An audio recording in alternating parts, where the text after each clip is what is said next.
840, Big 550 KTRS. Kelly Jackson in today from KSDK Channel 5. All sponsored, this segment, the Feast Magazine, sponsored by Jimmy's on the Park, 706 Demond in Clayton, 725-8585, or their website, jimmyscafe.com. Good morning, Kat Neville. Good morning.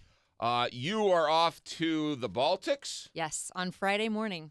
Friday morning. We'll get to that in a second. But first, you went above and beyond. We were going to have you in just to talk about your trip, but you were forced to go to some barbecue place? Yeah, they had to. Well, actually, it was a barbecue event, and they twisted my arm. It was this past Saturday at the Four Seasons, and it's a touring barbecue event.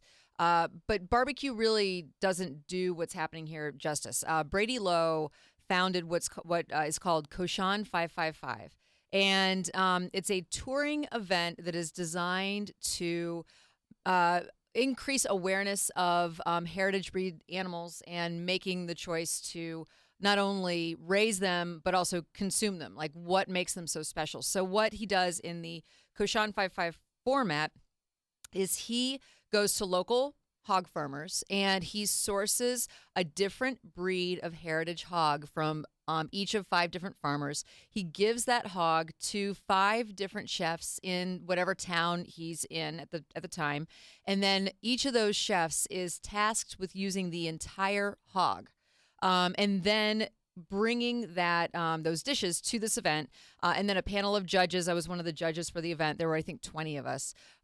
Goes around, and then you taste all these different preparations of that hog, and the chef is judged based on the utilization of the whole pig, creativity, flavor, all that. Excuse me, all that kind of good stuff.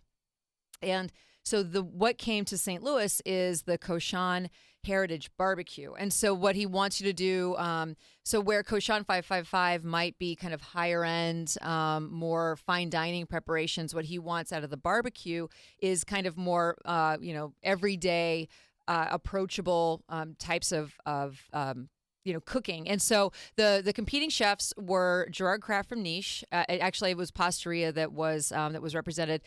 Kevin Willman from Farmhouse, who was just on Bizarre Foods. Yes, he was. On Monday. Yeah.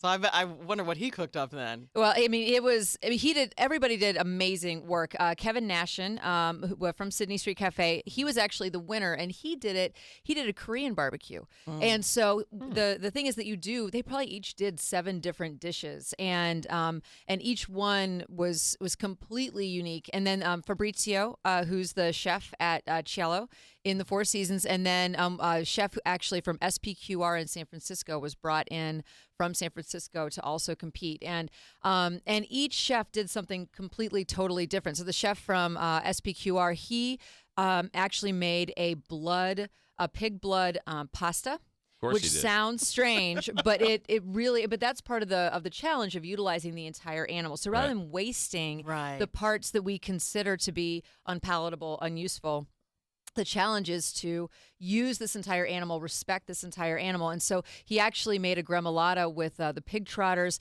Gerard Kraft, he made these small cookies, these sandwich cookies, almost like a ginger snap that was filled with the pig blood cream. And I know it, again, I'm saying this and it sounds... Sweet? It was very sweet and also spicy, which helps to, when you have the flavor that you get from the blood, which is kind of a mineral-y flavor to it. Having those spices like ginger and cinnamon and things like that really offsets it. It's really interesting stuff. And so this is a one-off? Yes. Are they going to take this and sort of bring it back to the restaurants, or? Well, I mean, I didn't ask the chefs that. I would assume that part of the goal with this as well is to encourage different thinking about how to use these pigs. Right. So the idea is to inspire the chefs, not only the chefs that were participating, but the chefs and food professionals that were judging and were in attendance. And then another thing that Brady does with each of these, he's created a curriculum for local culinary schools that he's giving away. And the idea is that he wants these culinary students to find local butchers and local farmers, source a pig, work directly with a butcher to learn how to break the entire animal down into sellable parts, and then learn how to then sell those cuts to the public, whether it's through the butcher shop or farmers markets, whatever that is. And so there was actually a live butchery demonstration. Part of the event, there was a whole hog sitting out there, and Chris Bolliard, who's the chef de cuisine at Sydney Street and has plans to open a butcher shop in the next year.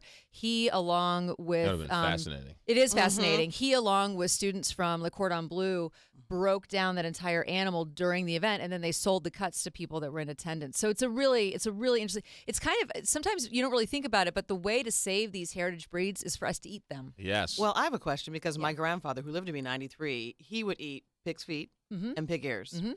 Any of the chefs utilize that in any of their recipes? Absolutely. So actually, Kevin Willman over at Farmhouse, every day on the menu, makes a pig's ear terrine, and that was one of the things that we saw on the Bizarre Foods episode, which if you haven't seen it, they are going to be rerunning it, and I believe you can watch it on the Travel Channel website, but or History Channel.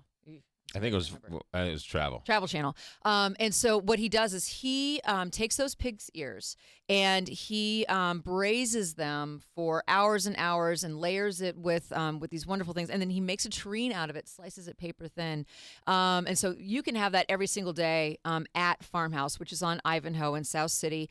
And so then Gerard, with pig's ears, he made like a pig's ear slaw, which was really interesting. Pig's ear, like coleslaw? Yeah, in a way. So he cooked it so that it was very soft because it has a lot of cartilage. It needs to be cooked for a long period of time.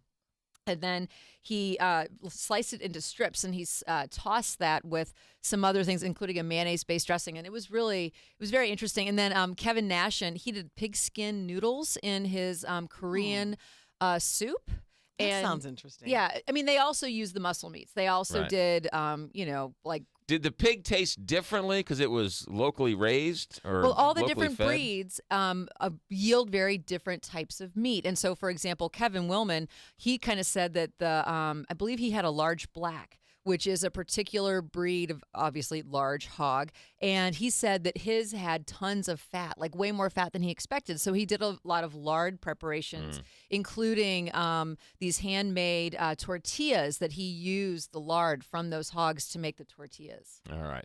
That sounds really interesting. It was very interesting. All right. Now, you're leaving on a Friday. On a 2-week extravaganza? More than 2 weeks. And where are you going? Okay, so we fly into Copenhagen, which when we get there, we're going to be in the middle of cooking Copenhagen. So there are a lot of really great things that I'm going to be able to come back and tell you guys Is this about. they're having a crawfish something? That's in Helsinki. Okay. It is crawfish season in that area of the world, which I was saying to Kelly, before we went on air, that I always think of like Louisiana when I think of crawfish. I think of North Southern Florida. Yeah, area. exactly. Yeah. But I guess in this area of the world, this is crawfish season. So in Helsinki, which is one of the cities I'll be visiting, there's a humongous crawfish festival that's going to be going on. So we're going from Copenhagen, getting on the Oceania cruise in Copenhagen, and then going to Poland, Germany. We're going to spend 3 days in St. Petersburg, Russia. We're going to Helsinki, and we're also going to be going to Stockholm, Sweden, and I'm spending my 40th birthday and a few nights in Stockholm. So it's going to be lots of fun. Who knew that birthday. Finland? Thank you. Who knew that Finland had a crawfish Well, fetish? And how do they prepare? Just every different way? As far as I know, I'll let you know when I get back. Do. But I think boiled and roasted are the two easiest way, because if you've ever had a crawfish, you know that it's small. Right. And you get about 2 inches of meat out of the tail. You have to suck the head to get some flavor out of that. But that's about there's not much to it. We've been doing this good 6-7 years at least. Yes. Right. Yeah. This is the first time you've ever lied to me. What do you mean? Your 40th birthday. Oh, lie. you're sweet. Yeah. Yep. I'm turning 40. 40. Yep. Holy mackerel. Yep. I remember when they brought you home from the hospital. McGraw. FeastSTL.com. Yep. Anything else with the TV, the radio, the print, anything we need to know? We're the print issue's coming out while I'm gone. So the print issue comes out this upcoming weekend. And actually, Chris Bolliard, who broke down that pig, the chef de cuisine that I mentioned, has the new butcher shop coming out.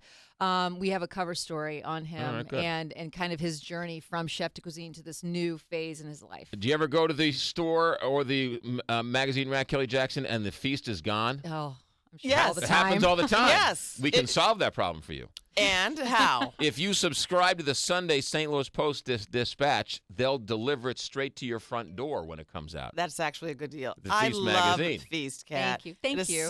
such a gem for St. Louis. Subscribe to the Sunday paper, and then you can subscribe to Feast. But wait, there's more. There's the McGraw special. McGraw will tap dance for you. For the Sunday St. Louis I'd Post like to see that. Dispatch. Yeah. Go to stltoday.com/McGraw, click on the subscription button, and you can save, and you can get your Feast magazine delivered right to your front door. Safe trip. Tell Thank the family you. we said hi. I will. Thank you very much. And a happy 35th birthday. Right. 8:50 30th birthday. 8:50 KTR.